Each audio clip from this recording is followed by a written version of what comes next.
आत्मा परमात्मा ने मेहर करी अपने ऊपर, स्वयं आए, अपनी जानकारी आप देकर गए, यथार्थ मंत्र बता दिए कि ये नाम जाप करो, लेकिन पूरे गुरु से लेकर, ये नकली गुरुओं से बात नहीं बनेगी। जिस समय परमेश्वर आए थे कलयुग में, कबीर परमेश्वर जी, उस समय उनके 64 लाख शिष्य हो गए थे, 64 लाख। आज किसी के 2 करोड़ शिष्य हैं, 3 करोड़ शिष्य हैं, कोई बड़ी बात नहीं, क्योंकि मीडिया का माध्यम है। और 200 200 150 वर्ष हो गए लगातार चलते आने। जब परमात्मा आए, भारतवर्ष की आबादी मुश्किल से 4 करोड़ होगी। सन 1398 से सन 1518 तक 120 वर्ष परमात्मा रहे थे।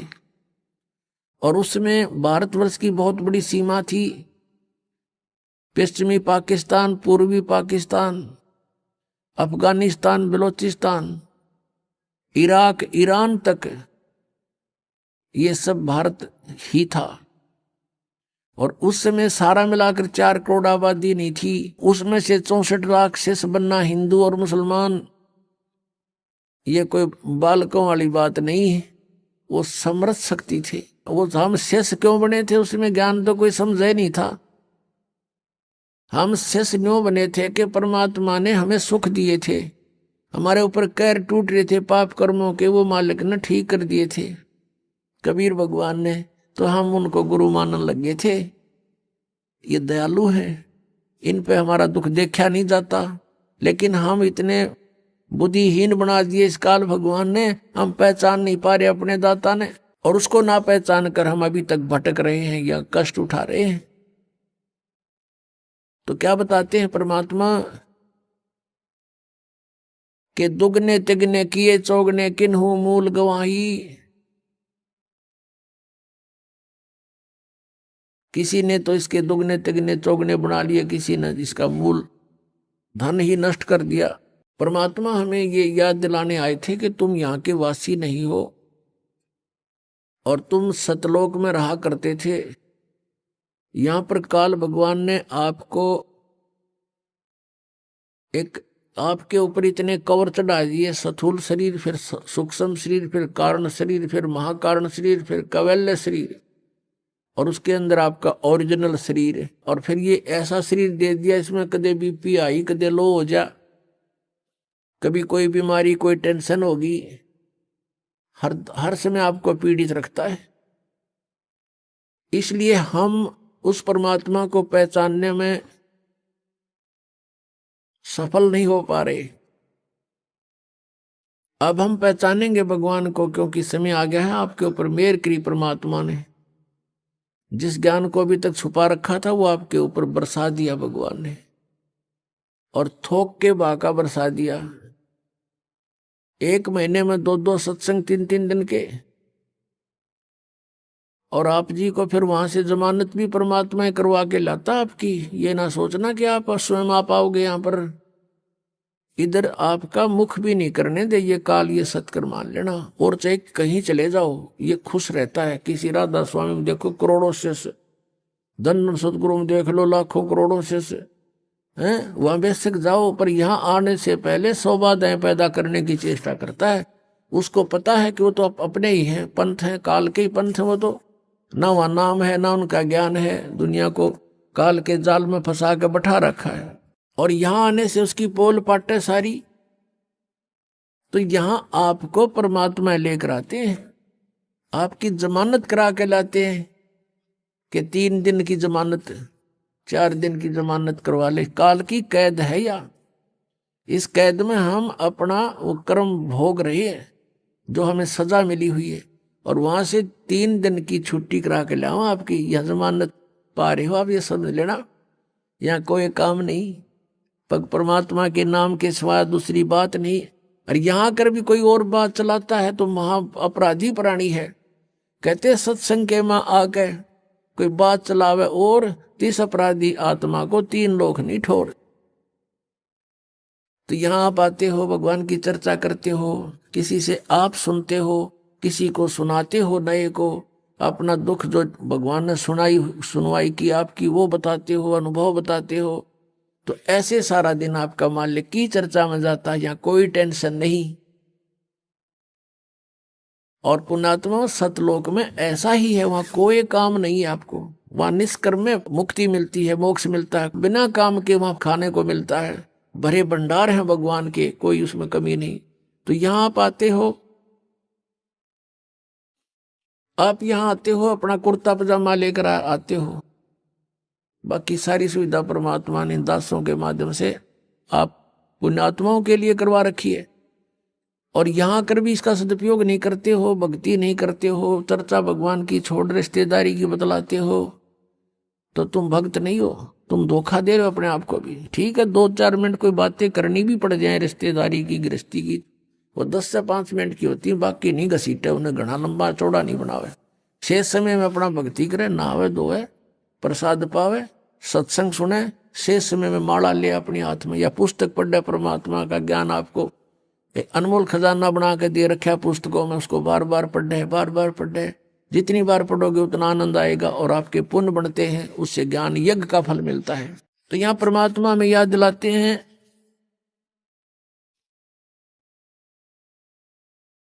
कि ये दम टूटे पिंडा फूटे, हो लेखा दरगाह माही, जिस समय आपकी मृत्यु हो जाएगी, आपको पकड़कर यम के दूत जो भक्ति नहीं कर रहे हैं, आप जी को धर्मराज के दरबार में, न्यायाधीश के दरबार में खड़ा कर दिया जाएगा, जो काल का न्यायाधीश है। और वहां जाकर के आपसे पूछेंगे कि भाई निकाल क्या लाया गठड़ी में, दिखा तेरा परस, कितनी माया इकट्ठी करके लाया तू। जो पूंजी लेकर गया था मनुष्य के श्वासों की, अब दिखा कितना कमा के लाया। फिर ये नीचे को मुंह कर लेगा ऐसे। पुण्यात्मा, ये जब मनुष्य शरीर छूट जाता है, उस समय इस प्राणी के साथ ऐसे बीतती है जैसे सौपन में क्या देखते हैं कई बार एक गरीब व्यक्ति, और क्या देखता कि कार में बैठा जा रहा है। एक बताया था व्यक्ति, कहने लगा मैं आज सपने में ऐसा देखा कि जैसे कार में बैठा हूं और कार चला रहा हूं, आगे एकदम कोई ऐसी स्थिति, आगे ब्रेक लगाया, जोर से पैर मारा और रजाई फटी हुई थी उसकी, उस रजाई में पैर आर पार हो गया। फिर वह आंख खुल गई, यानी निंद्रा भंग होगी, देखो होता है, वो पैर छोड़ दिया। फिर जब सौपन टूटा तो देखा ना कार और कुछ भी नहीं, और वो सपने में देख रहा खूब जोरते, उसका पेटा है ना भर रहा। तो कहते हैं आज जो सुविधाएं आपके पास है, और जिस समय ये आपकी शरीर छूट जाएगा, उस समय आपका सपना सा टूटेगा, और यम के दूत बाजू पकड़ रहे होंगे, वो पाँव जरा होगा टूटी हुई रजाई में, और कहेंगे चल बच्चा।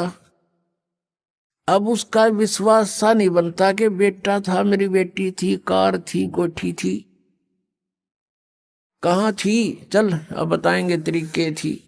तो यहाँ बताते हैं कि ये सोपन जब टूट जाता है, जब इसका समझ में आवा है कुछ भी ना था, मैं तो वैसे ही दुखी हो रहा था कार में, कदे ब्रेक लाऊं था, कदे गियर बदलूं था, और था कुछ भी को नहीं। तो ये जो आज आप देख रहे हो, जब सपना टूटेगा, आपका मृत्यु होगी, आपको ऐसा लगेगा अरे के था, कौन सा बेटा, कहाँ बेटी, कहाँ कोठी, कुछ भी नहीं था। अब समझ लेना सपने के बाद आपको क्या प्राप्त होता है, याद रह जाती है वो। तो धर्मराज के दरबार में जा करके इसको खड़ा कर दिया जाता है। फिर वो पूछता भाई निकाल, उसको तो मालूम तो होता है ये सारा। तो फिर वो क्या बहाना मिलाता है, क्योंकि उसको याद आ जाती है कि मैं वायदा करके गया था भगवान से, हे परमात्मा जब के मनुष्य शरीर मुझे मिल जावे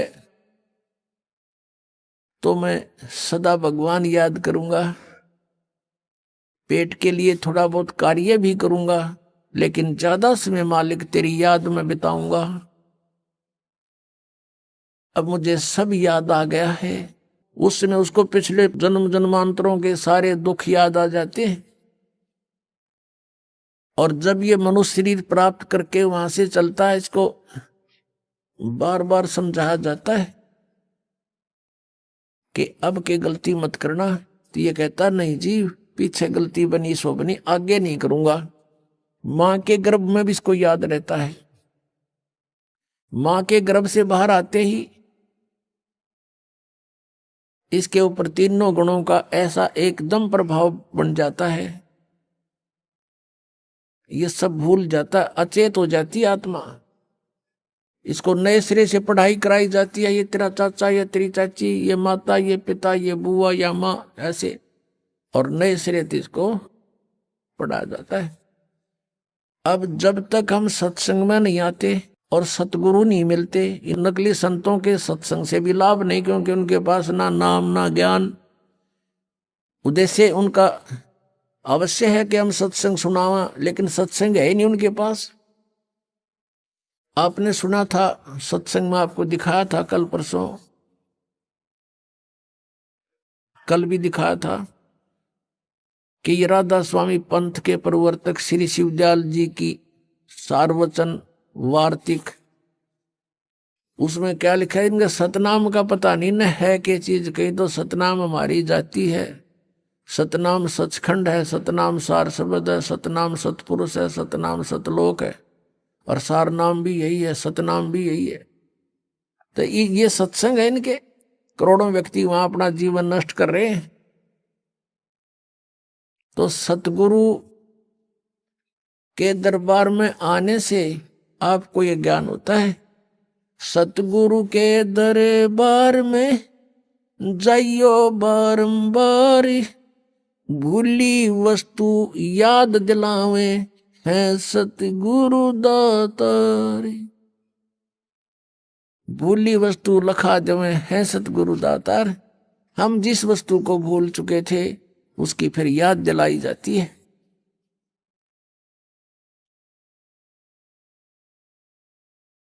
अब नकली गुरुओं के पास यदि याद भी दिला दें, तुम भगवान की भक्ति करो, तो उनके पास वो ट्रीटमेंट नहीं, उपचार नहीं, मोक्ष मार्ग नहीं उनके पास, तो उनका ज्ञान भी व्यर्थ। पहले तो ज्ञान है ही नहीं, लेकिन इतना तो अवश्य बता देता है आम संत के भगवान की भक्ति करनी चाहिए। मनुष्य शरीर बार बार नहीं मिलता, ना उन्हें परमात्मा का पता, ना उनको परमात्मा के पाने की विधि का ज्ञान, तो वो सत्संग भी सुना ना सुना बराबर। अब क्या बताते हैं, जब ये प्राणी दरबार में खड़ा होता, धर्मराज के दरबार में, उस समय फिर इसे पूछा जाता है कि तू हम यहां से एक वायदा करके गया था, प्रतिज्ञा करके गया था कि अब के भक्ति करूंगा, बकवाद नहीं करूं, तो तूने वो काम किया नहीं जो उद्देश्य लेकर गया था। तो ये जीव क्या कहता है वहां पर, ये बहाना मिलाता है कि हे भगवान, मुझे किसी ने बताया नहीं, वह तो भूल पड़ गई, किसी ने नहीं कहा भक्ति कर ले, किसी ने नहीं कहा राम नाम रटना चाहिए। तब परमात्मा क्या दिखाता है कि उसको कोई भक्त, जैसे आप जी अपने रिश्तेदार को, अपने भाई मित्र बहन सखी सहेली को, आप सबको कोशिश करते हो कि भगवान की भक्ति कर लो। मनुष्य जीवन बार बार नहीं मिलता, आप खूब चेष्टा करते हो, और वो क्या कहता है बहन या भाई कि मुझे समय नहीं, अभी समय नहीं है, फिर देखेंगे फिर देखेंगे। और पीछे तो औरों के सामने नु कहता है ये तो मेंटल हो लिए, तीसरे दिन बरवाड़ा बैठे रहते हैं, इनका तो नाश होगा। तो वो अपने आप में चतुर्गणे बन रहे हैं, तो नहीं सुनते हैं। फिर वो धर्मराज के दरबार में जब खड़े होते हैं, तब ये बहाना मिलाते हैं कि जी हमें किसी ने हमारे को बताया नहीं। तो उस समय परमात्मा अपने उलाने में नहीं रहते, वो सबके पास संदेश भिजवाते हैं, चाहे कोई जंगल में रह रहा है किसी ना किसी माध्यम से।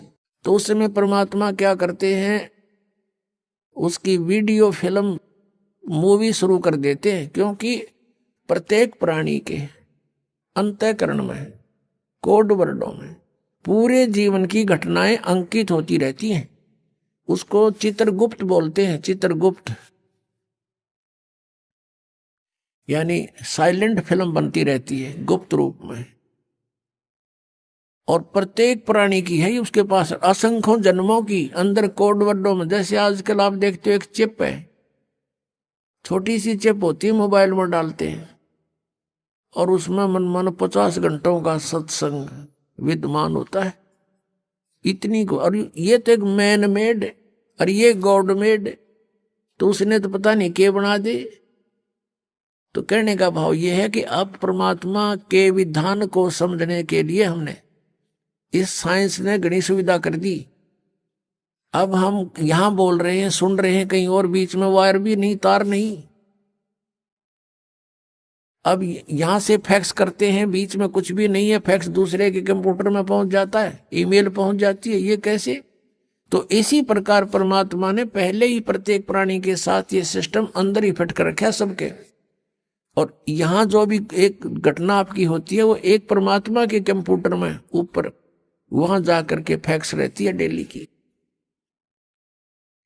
तो उस समय ये फिल्म चला देता है, उसका ट्रेलर सुना दिखाता बैकग्राउंड, अब देख ये भक्त आपको क्या कह रहा है और आप क्या कह रहे हो। ये नीचे गर्दन कर लेता है। उस समय इसके पास कोई गुंजाइश नहीं अग्रम मग्रम करने की। फिर ये क्या कहता है, जी गलती बन गई, गलती बन गई, बन गधा, गलती की सजा देता हूं मैं। तो यहां परमात्मा कहते हैं कि आपको समाज से केवल सामाजिक क्रियाओं का ज्ञान ही हो सकता है, और सत्संग में आने से आपको आत्मा और परमात्मा का ज्ञान होगा। जैसे मन ने की कर ले 2 दिन का मेहमान, मन ने की कर ले 2 दिन का मेहमान। जोरू लड़का कुटुम कबीला, 2 दिन का तन मन का मेला। जोरू लड़का कुटुम कबीला, 2 दिन का तन मन का मेला। अंत काल उठ चले अकेला, ये तजमाया मंडान। मन ने की कर ले 2 दिन का मेहमान, मन ने की कर ले 2 दिन का मेहमान। कहाँ से आया कहाँ जावेगा, तन छूटे तब कहाँ समावेगा। कहाँ से आया कहाँ जावेगा, तन छूटे तब कहाँ समावेगा। आखिर तुझको कौन कहेगा, गुरु बिन आत्म ज्ञान। मन ने की कर ले 2 दिन का मेहमान, मन ने की कर ले 2 दिन का मेहमान। कौन तुम्हारा सच्चा साईं, झूठी है ये सकल सगाई। अब परमात्मा कहते हैं तू नो पहचान कर ले तेरा सच्चा मालिक कौन है, सच्चा साईं कौन है। और फिर कहते हैं ये जो तेरे नाते हैं, रिश्ते हैं, ये तो अस्थाई है। आपको यहाँ एक लालच में भलो कर रखा हुआ है। कौन तुम्हारा सच्चा साई, झूठी है ये सकल सगाई। चलने से पहले सोच रे भाई, कहाँ करेगा विश्राम। मन ने की कर ले 2 दिन का मेहमान, मन ने की कर ले 2 दिन का मेहमान। हर हट माल पनघट जो भरीता, आवत जात बरे और रीता। हर हट माल पनघट जो भरीता, आवत जावत भरे और रीता, जुगन जुगन तू मरता जीता, करवा ले रे कल्याण, मन ने की कर ले, 2 दिन का मेहमान, मन ने की कर ले, 2 दिन का मेहमान। 184 की सह तरासा, ऊंच नीच घर लेता बसा, 184 की सह तरासा, ऊंच नीच घर लेता बसा, कह कबीर सब मिटाऊं रसा, कर मेरी पहचान, मन ने की कर ले, 2 दिन का मेहमान, मन ने की कर ले, 2 दिन का मेहमान।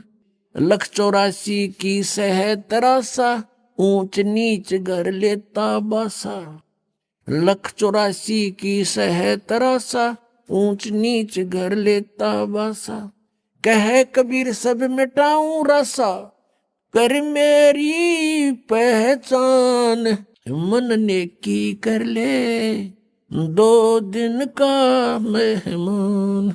अपने आत्माओं, हम बहुत ही अनजान हो चुके हैं, भगवान से दूर हो लिए, और हम इस काल के इन नकली चोचलों में घने रंगे जा चुके हैं। हम अपने परमात्मा को पहचान नहीं पा रहे।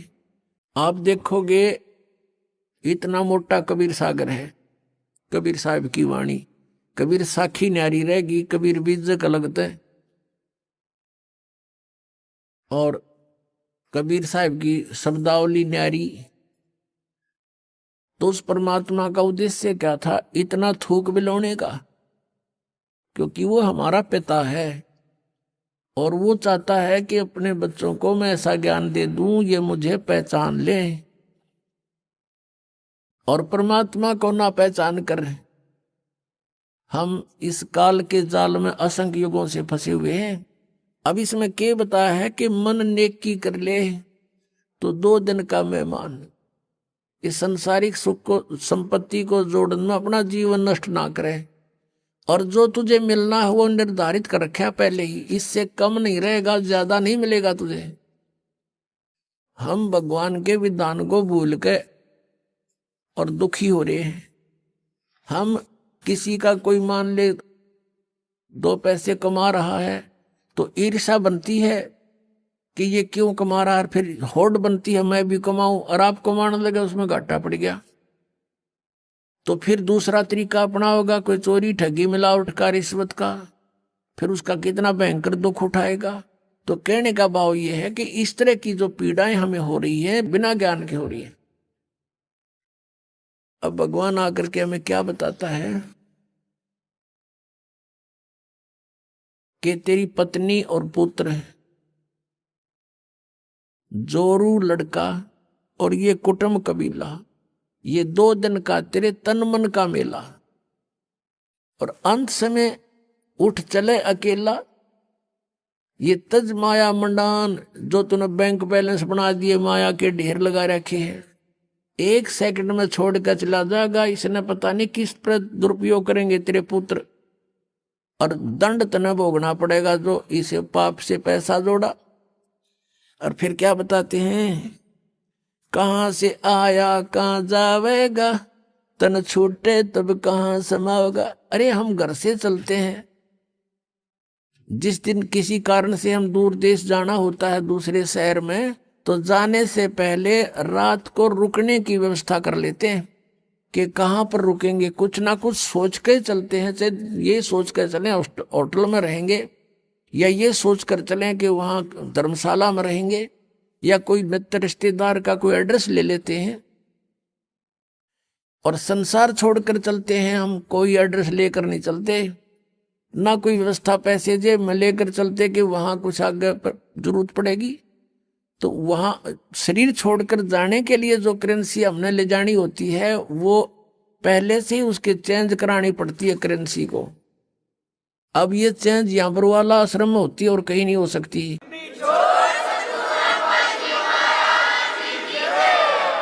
क्योंकि उनकी साधनाएं शास्त्र विरुद्ध हैं।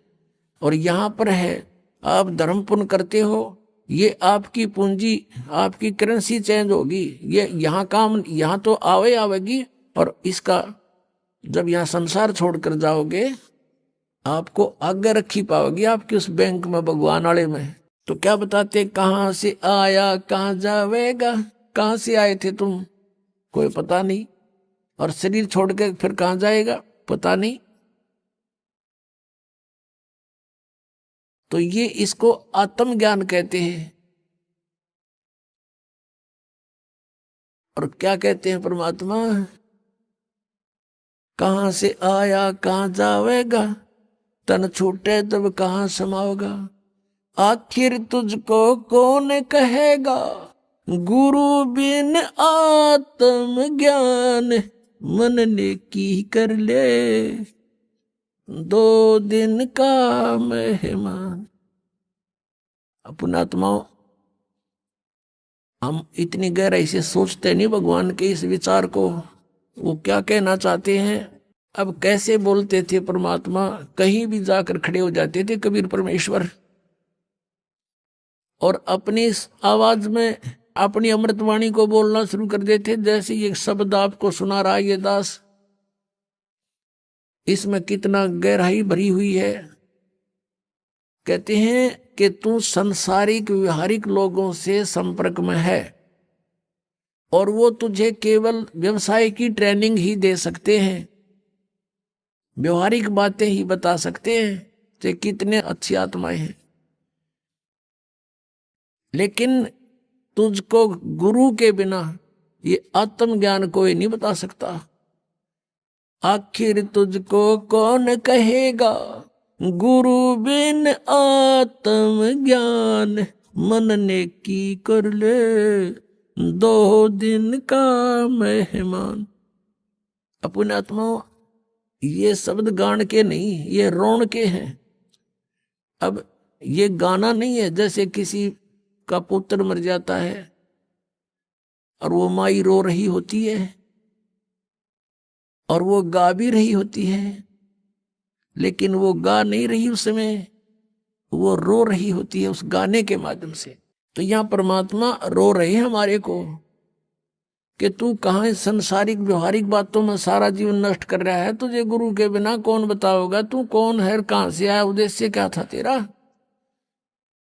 आखिर तुझको कौन कहेगा, गुरु बिन आत्म ज्ञान है। और उसके निकट नहीं जा रहे तुम। आप देखते हो कितने लोग व्यक्ति सत्संग में आते हैं, बाकी सारे अपने पेट के लिए दिन रात बस दौड़ धूप मचा रहे हैं। और ये सौभाग्य आपका कि आप गुरु का ज्ञान सुनने को मिल गया। ये नकली गुरुआं तभी बात ना बनती परमात्मा के सामने। इस काल ने कितनी कठिनाई पैदा करी, झूठे गुरु भेज दिए, नकली ज्ञान बतावें, नकली नाम बतावें, और ये भोली आत्मा उनको परम धनी मान के पूर्ण गुरु मान करके आंखें बंद करके बैठे श्रद्धालु। अब उनको कहते हैं कि तुम्हारी साधना गलत है, वो नाराज हो जाते हैं और लड़ने को उतारू हो जाते हैं। अब भोली आत्मा है, उन्होंने तो उनको पूर्ण संत मान रखा है, उनको क्या कहेगा पता नहीं। तो पुण्यात्माओं, यदि आप किसी मार्ग पर जा रहे हो, आगे से आपको कोई कहता कि मार्ग ठीक नहीं आपका, तो बुद्धिमान व्यक्ति को वहां रुक जाना चाहिए, उसकी बातों पे कुछ जोर देना चाहिए, उसके साथ झगड़ा नहीं करे कि तू झूठ क्यों बोला है, क्यों गलत बता रहा है मेरे मार्ग को। इसमें लड़न की के बात से भाई, अगर आपको कॉन्फिडेंस है कि मैं सही जा रहा हूं तो चला गया, नहीं इसने जैसा कहा उसको आपको बता दिया भी, अगर रास्ता ठीक नहीं तेरा यूं, तो उसके साथ झगड़ा नहीं करना होता। कोई भी ना करता ऐसे तो, बल्कि विचार करता आदमी कि सचमुच इसने क्यों ऐसा कहा, भाई पता तो करे, कारण पूछे, फिर वो कारण बतावे, उससे ना यकीन हो दूसरे से पूछे, तीसरे से पूछे, तो जब फाइनल हो जाए उस मार्ग पे फिर चलना चाहिए। और इसी में यही बुद्धिमता है। तो पुण्यात्मा दास बार बार कह रहा है कि ना तो राधा स्वामी पंथ, दन दन सतगुरु पंथ, जय गुरुदेव पंथ वालों के पास मोक्ष मार्ग नहीं है, ये जीवन नाशक हैं, ये बिल्कुल, इनके नाम भी गलत, इनका ज्ञान भी गलत, और इनके प्रवर्तक की आपको दिखा दी तो शिवदयाल जी की के दुर्गति हुई कमरा। शिवदयाल जी की मरने के बाद वो भूत बन गया, और वो बलोचिस्तानी सामस्ताना खेमामल जी इंजेक्शन रिएक्शन से मृत्यु होगी। और एक और हुए उनके बाबूजी साहब, उसकी हिस्ट्री पढ़ लो तो वो कितने जन थे भुगत का मेरा। अब परमात्मा कहते संशय शोक सराय में सूतक दिन राती, और जीवित जग में जूती पड़े फिर जम तोड़े छाती। यह बिरान मैटी हो लेगी संसार में, वो भूत बन के बुक्की में बोला है। और आगे कहते जम तोड़े छाती, यम के दूत बकल तारेंगे। अब क्या बता रहे हैं परमात्मा कि यो सौदा फिरना ही संतो, यो सौदा फिरना ही। ये लोहे जैसा ताव जात है काया देश राही, और तीन लोक और भवन चतुर्दश सब जग सौदे आही। फिर बताते हैं कि ये दम टूटे पिंडा फूटे हो लेखा दरगाह माही, उस दरगाह में मार पड़ेगी त्रियम पकड़ेंगे बाही। वहां पर ना किसी की पेश चले, चाहे कोई राष्ट्रपति है, मृत्यु होने के बाद यम के दूत उसको गिरफ्त कर लेते हैं तुरंत, और वहां खड़ा कर देते हैं दरबार के अंदर। एक उदाहरण बताया परमात्मा ने अपनी वाणी में कि एक प्रियव्रत नाम का राजा था। उसने पहले तो तप किया, तप से उसको राज्य प्राप्त हुआ, और जब राज्य का समय पूरा हुआ तो यम के दूत पकड़ कर ले गए उसको, धर्मराज के दरबार में खड़ा कर दिया। यम के दूत जब लेने आए प्रियव्रत को, उसने कहा कि मुझे कुछ सांस और दे दो जीने के लिए। उसका बहुत लंबी आयु थी, बहुत लंबी आयु तक उसने राज्य किया था, और फिर भी जीने की आशा थी। कहा यम के दूतों से कि मुझे कुछ और श्वास दे दो। यम के दूत कहने लगे खबरदार, दे तूने सांस लिया तो तेरे श्वास पूरे हो चुके हैं, चलो। धर्मराज के दरबार में लेकर गए, वहां उसका अकाउंट बताया गया कि इतने वर्ष तूने तप किया था, उसके प्रतिफल में इतने वर्ष तूने राज्य कर लिया। अब बता कुछ करके लाया आगे के लिए। अब वहां तो सब पता होता है, उसकी जेब में पता लग जाता है कितना सामान है। कहने लगा जी नहीं, तकसीर होगी। कहने लगे इसका काला मुंह करो। अब प्रियव्रत कहता है मेरा काला मुंह क्यों किया जाता है, राजा था पूरी पृथ्वी का। तो धर्मराज ने कहा कि भक्ति के लिए भेजा था, भक्ति करे नहीं डले डोए। और फिर वो प्रियव्रत कहता गलती बन गई। धर्मराज कहता मैं तो गलती की सजा देता हूं, जाओ पशु की योनि में जा राजा, अब गधा राजा बन जा। परमात्मा कहते हैं कबीर हरि के नाम बिना ये राजा रसब हो, रसब माने गधा। और मट्टी लदे को मार के और घास न डाले कोई। अपनात्माओं वो परमात्मा कितने दयालु, हमें कितनी कितनी कितनी वाणी बोल करके बता रही हैं। और साथ में ये भी बता रहे हैं कि तू मुझे पहचान ले, तेरा सब झंझट खत्म कर दूंगा, ये रास्ता न खत्म कर दूंगा जन्म और मृत्यु का। तो पुणात्माओं कहते हैं उस दरगाह में मार पड़ेगी, यम पकड़ेंगे बाही, जा दिन की मुझे डर नहीं लागे, लज्जा रहे कि नहीं।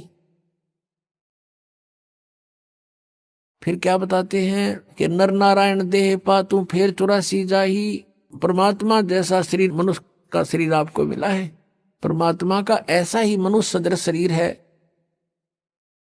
इसलिए परमेश्वर को भी पुरुष कहते हैं, और उस पुरुष ने मनुष्य को अपना शरीर दिया है तो मनुष्य को भी पुरुष बोलते हैं। लेकिन परमात्मा का जो मटेरियल है शरीर का वो हमारे जैसा नहीं है। असनाविरम शुक्रम अकायम, असनाविरम, उसका शरीर माता पिता के योग से बने शुक्र का नहीं है, उसकी शरीर में नाड़ी आदि का व्यवस्था नहीं है, वो स्वयंभू है, परिभू है, वो कबीर मनीषी है, सप्रियागात है, सबसे प्रथम देहधारी वही परमात्मा है। आप क्या बताते हैं कि नर नारायण देह पाकर तो फिर 84 जाही, कुल परिवार तेरा सकल कबीला, मसलत एक ठराई, बांध पिंजड़ी आगे धर लिया मरगट को ले जाही। मृत्यु होते ही कुल के लोग इकट्ठे हो जाएंगे और उसी समय कहेंगे उठाओ इसको, उठाओ जल्दी करो, और उसी समय उठा के कहते बांध पिंजड़ी आगे धर लिया मरगट को ले जाई, और अग्नि लगा दिया जद लंबा फूक दिया उस ठाई। अब शरीर तो फूक दिया, अब आगे फिर इन नकली गुरुओं ने एक और नया प्रोसेस शुरू करा दिया। कहते हैं पुराण उठा फिर पंडित आए, गुरुजी आगे और पीछे गरुड़ पढ़ाई। तेरा गजब भैया। परमात्मा कहते हैं जो मरने वाला मर गया और अब उसके उपलक्ष्य में गरुड़ का पाठ करा रहे हो तुम। अब गरुड़ पुराण में बहुत ही ऐसी बातें हैं जो जीव ने पहले पढ़ लेनी चाहिए। उसमें लिखा है कि एक ने ऐसा जुल्म किया था, उसका बेटा मर गया, उसने ऐसा अपराध किया था, उसकी आंखें फूट गई, एक ने ऐसा अपराध करते थे, उसके हाथ कटते हैं, यम के दूत आते हैं, जो भक्ति नहीं करते, सच्ची भक्ति नहीं करते, उनको पकड़ कर ले जाते हैं, जो दान धर्म नहीं करते। और आगे क्या देखते हैं कि ऐसी गर्म जमीन के ऊपर से ले जाते हैं नंगे पैरों उसको। आगे जो शुभ कर्मी प्राणी है वो भंडारा छक रहे होते हैं, खीर खांड हलवे उनके लड्डू जलेबी खा रहे होते हैं, और वो कर्महीन प्राणी, भक्तिहीन प्राणी, दानहीन प्राणी वहां से जाता है और देखता है, उनको कहता है यम के दूतों से, भगवान के दूतों से कि भी मुझे भोजन करा दो, मुझे भूख लगी है। वो कहते हैं नहीं, तेरे शुभ कर्म नहीं है, चल तुझे भगवान के दरबार में पेश करके तुझे फिर कुटाई करेंगे तेरी। कहते हैं परमात्मा का कहने का उद्देश्य ये है कि वेद पुराण उठा फिर पंडित आगे पाछे गरुड़ पढ़ाई, कि उसको गरुड़ पुराण का पाठ पहले कराना चाहिए था, पहले सुनाना चाहिए था। वो बुराइयां बचता, डरता और शुभ कर्म कर जाता और उसकी दुर्गति ना होती। वो तो गधा बन गया और पाछे उसका गरुड़ पुराण का पाठ करा रहे। अब क्या फायदा मरने के बाद मुंह में घी डालन का। अब क्या बताते हैं कि पुराण उठा फिर पंडित आए, पीछे गरुड़ पढ़ाई, और फिर बताते हैं नर से तीतु पशुआ की जय गद्दा बैल बुनाई, ये 56 भोग कहा मन भोरे की तो कुरडी चरने जाई। पुणात्मा परमात्मा ने हमें बताया है, वह सच्चाई है कि कबीर ये माया अटपटी और सब गट आण अड़ी, वह किस किस ने समझाऊं या कुएं भांग पड़ी। हमने इस काल के नकली इस सुख की भांग पी रखी है इस कुएं में, काल के कुएं में, और सबके एक जैसी ही बुद्धि होगी। जैसे शराब पिए हुए व्यक्ति या भांग पिए हुए व्यक्ति आपने चाहे 100 मिल जावे रास्ते में, उनकी एक जैसी भाषा होती है, एक जैसी चाल होती है, लटक दे किधर पैर टेक किधर इधर जावे, बोल रहे तो और में बोलेंगे। तो किसी ने बात करके देख लो, जिन्होंने नशा कर रखा वो एक जैसी भाषा जानते हैं। तो हम सभी को इस काल ने भांग प्या रखी है झूठे सुख की, और सभी हम इसी में इतने मस्त हो रहे हैं। और यहां परमात्मा याद दिलाते हैं, जिसकी भांग उतर जाएगी। एक व्यक्ति शराब पिए पड़ा था और ऐसी गंदे स्थान पर गिरा हुआ था, फिर उसको उठाकर लाए घर वाले, और सुबह फिर नहा धोकर वो गया ना, उसका छोटा लड़का बताता है साथ में, पापा श्याम ना आप यहाँ पड़े थे। वो कहता मैं यहाँ था, यहाँ पड़ा थे तुम, बता। शराबी ने बेटा ने कहा पापा रात को आप यहाँ पड़े थे। और फिर वो कह रहे तेरा के जो ये इधर बहुत बुढ़ी जगह है। अब जब पड़ा था उड़ा टिट्टी पाक रहा था, जब उसको इस बात का पता नहीं था तो इसी गंदे स्थान पर पड़ा है। तो हम आज जिस स्थान में रह रहे हैं ये ऐसी सतिथि में रख रखे हमारे को। और जब यह भांग उतरेगी आपकी, आपका ताला बेली लाग जाएगी, अंतःकरण में उचाटी पैदा हो जाएगी। अब क्या है, इस काल ने तो हमारे को बुरी तरह फंसा रखा। पुण्यात्मा सच कर मान लेना, पहले तो दुख में पीड़ रखा, अब परमात्मा के दरबार में आओगे आपको सुख होगा। और सुख में फिर आपने सोचोगे ठीक काम चल रहा है, पहले थोड़े दिन में फिर भूल पड़ने लग जाएगी। तो इसके लिए परमात्मा कहते हैं सुख के माथे पत्थर पड़ो, नाम हृदय से जावे, बलिहारी उस दुख के जो पल पल नाम रटावे। अब कबीर साहब कहते हैं आपने ये धारणा बनानी चाहिए कि आग लगाई से सुख का जिससे भगवान की भूल पड़े। हे भगवान ऐसा सुख भी ना देना जिससे आपकी भूल पड़े, ऐसा दुख भी दिए रखना परमात्मा। धन्य है वो दुख जिससे आप याद आओ, आपके ऊपर कष्ट आए, आपने सब जगह ट्राई की नहीं बात बनी, आप यहां भी ट्राई करने आए हैं कुछ तो। और यहां तो यह बात पक्की बनेगी जब मन में आपने सच्चे दिल तो भक्ति की और नाम ले लिया था। मर्यादा रखनी पड़ेगी, तो फिर आपको ये सुख तो होंगे ही होंगे, लेकिन इन्हीं सुखों तक सीमित मत रहना। यहां आने वाले को एक आगाह किया जाता है कि बरवाला आश्रम आने से पहले आप केवल दुख निवारण कराने के लिए उद्देश्य लेकर मत आना।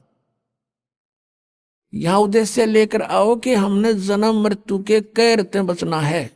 उसके साथ ये तो आपको फ्री ऑफ कॉस्ट रूंगे में दिए जाते हैं। रूंगे में ये जो संसारिक सुख है, आपके कष्ट निवारण है, तो रूंगे में दिए जाते हैं। ये हमारा उद्देश्य नहीं है।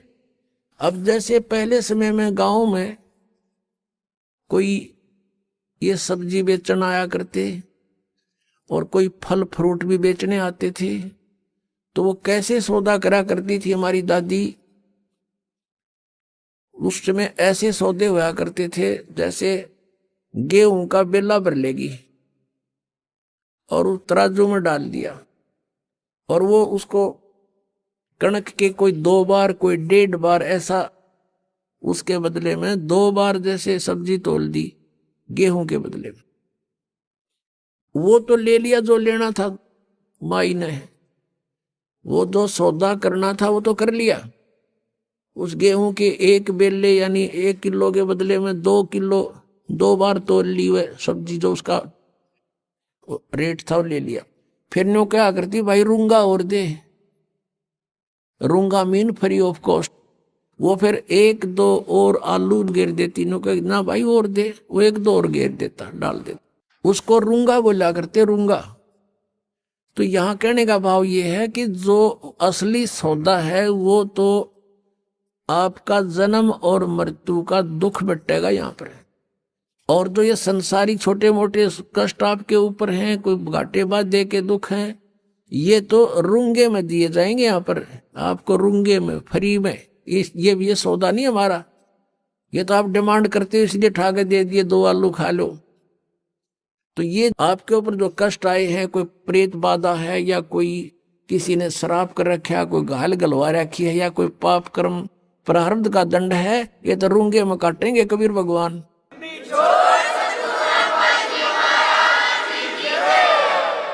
आपका असली रोग तो जो है जन्म और मृत्यु का है। अब क्या बताते हैं, नर से तीतू पशुआ की जय गद्दा बैल बनाई, ये 56 भोग कहाँ मन बोरे, कि तकुरेड़ी चरणे जाई। पुणात्माओं, हमने इस काल के इस झूठे सुख की भांग घनी पी रखी है, और हमारा आज यकीन ना होता कि हम गधे भी बनेंगे, और हम कुत्ते गधे सुअर बनेंगे, और वो आहार करेंगे जो आज वर्तमान में कुत्ते गधे कर रहे हैं। उसके लिए याद दिलाते हैं, सुखदेव ने 84 भुगती बना पजावे खरवो, तेरी क्या बुनियाद पुरानी, तू पेंडा पंथ पकड़े वो। कहते सुखदेव जैसे ऋषि ने 84 लाख प्राणियों के शरीरों में कष्ट भोगना पड़ा।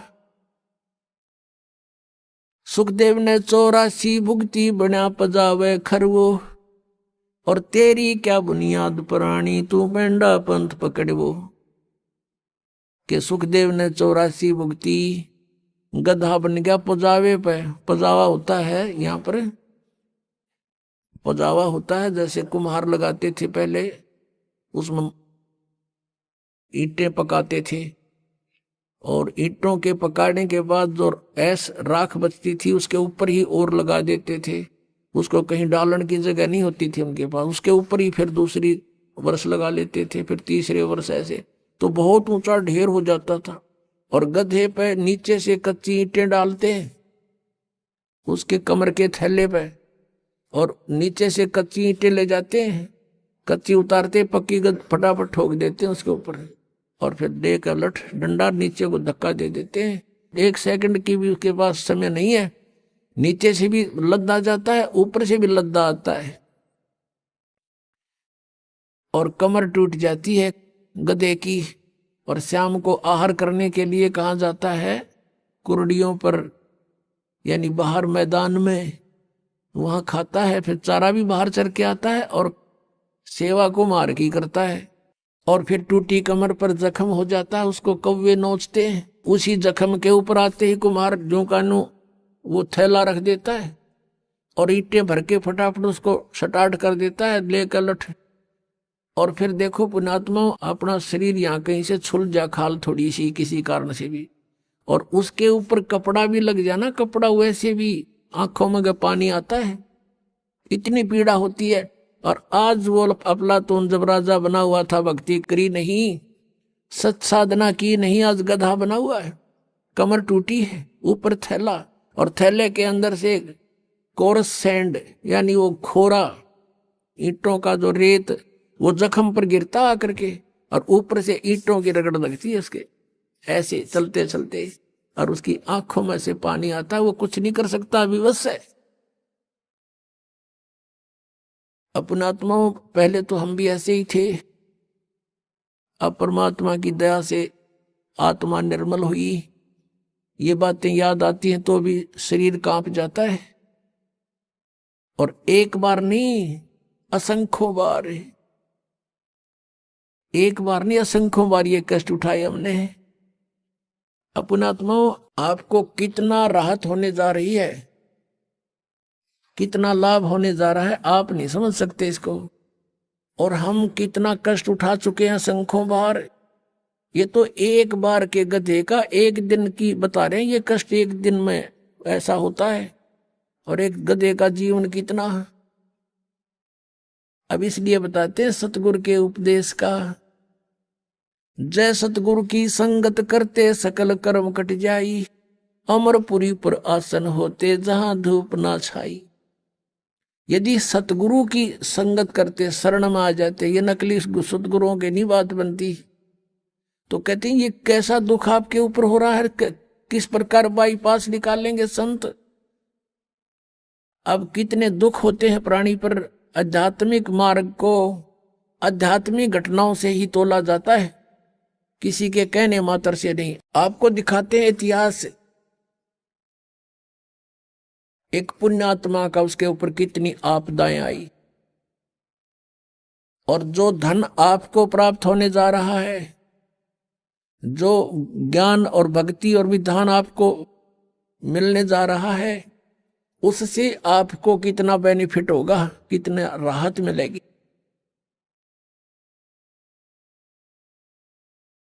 अब परमात्मा कहते हैं, धर्मदास तो 1,00,000 दुहाई, और ये सार शब्द की दबार न जाई। आज तक जो परमात्मा ने इस तत्व ज्ञान को और इस तत्व नाम को, सार नाम को, असली मंत्र को छुपा के रखा हुआ था, क्योंकि सतयुग त्रेता द्वापर में ये प्राणी दुखी नहीं होता, और पिछले पुण्य कर्म इसके घने साथ होते हैं, जिस कारण से कोई भी कुछ भी साधना भक्ति कर रहा होता है, उसमें भी वो सुखी रहता है। वो ये सोचता है मुझे इस साधना से ये सुख प्राप्त है,